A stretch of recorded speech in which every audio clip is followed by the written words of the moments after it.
Once upon a time there were 4 little rabbits, and their names were Flopsy, Mopsy, Cottontail, and Peter. They lived with their mother in a sandbank, underneath the root of a very big fir tree. "Now, my dears," said old Mrs. Rabbit one morning, "you may go into the fields or down the lane, but don't go into Mr. McGregor's garden. Your father had an accident there. He was put in a pie by Mrs. McGregor. Now run along and don't get into mischief. I am going out." Then old Mrs. Rabbit took a basket and her umbrella and went through the wood to the baker's. She bought a loaf of brown bread and 5 currant buns. Flopsy, Mopsy, and Cottontail, who were good little bunnies, went down the lane to gather blackberries. But Peter, who was very naughty, ran straight away to Mr. McGregor's garden and squeezed under the gate. First he ate some lettuces and some French beans, and then he ate some radishes. And then, feeling rather sick, he went to look for some parsley. But round the end of a cucumber frame, whom should he meet but Mr. McGregor? Mr. McGregor was on his hands and knees planting out young cabbages, but he jumped up and ran after Peter, waving a rake and calling out, "Stop, thief." Peter was most dreadfully frightened. He rushed all over the garden, for he had forgotten the way back to the gate. He lost one of his shoes among the cabbages, and the other shoe amongst the potatoes. After losing them, he ran on 4 legs and went faster, so that I think he might have got away altogether if he had not unfortunately run into a gooseberry net and got caught by the large buttons on his jacket. It was a blue jacket with brass buttons, quite new.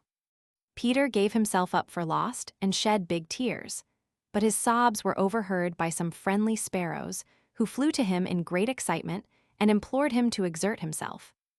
Mr. McGregor came up with a sieve, which he intended to pop upon the top of Peter. But Peter wriggled out just in time, leaving his jacket behind him, and rushed into the tool shed and jumped into a can. It would have been a beautiful thing to hide in if it had not had so much water in it. Mr. McGregor was quite sure that Peter was somewhere in the tool shed, perhaps hidden underneath a flower pot. He began to turn them over carefully, looking under each. Presently Peter sneezed Curtiscoo. Mr. McGregor was after him in no time, and tried to put his foot upon Peter, who jumped out of a window, upsetting 3 plants. The window was too small for Mr. McGregor, and he was tired of running after Peter. He went back to his work. Peter sat down to rest. He was out of breath and trembling with fright, and he had not the least idea which way to go. Also, he was very damp with sitting in that can. After a time he began to wander about, going lippity-lippity-not very fast and looking all round. He found a door in a wall, but it was locked, and there was no room for a fat little rabbit to squeeze underneath.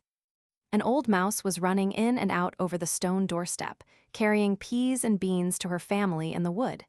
Peter asked her the way to the gate, but she had such a large pea in her mouth that she could not answer. She only shook her head at him. Peter began to cry.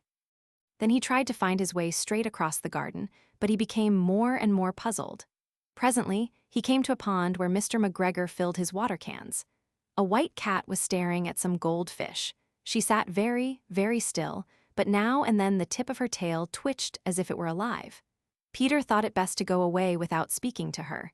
He had heard about cats from his cousin little Benjamin Bunny.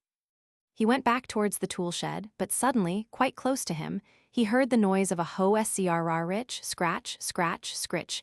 Peter scuttered underneath the bushes. But presently, as nothing happened, he came out and climbed upon a wheelbarrow and peeped over.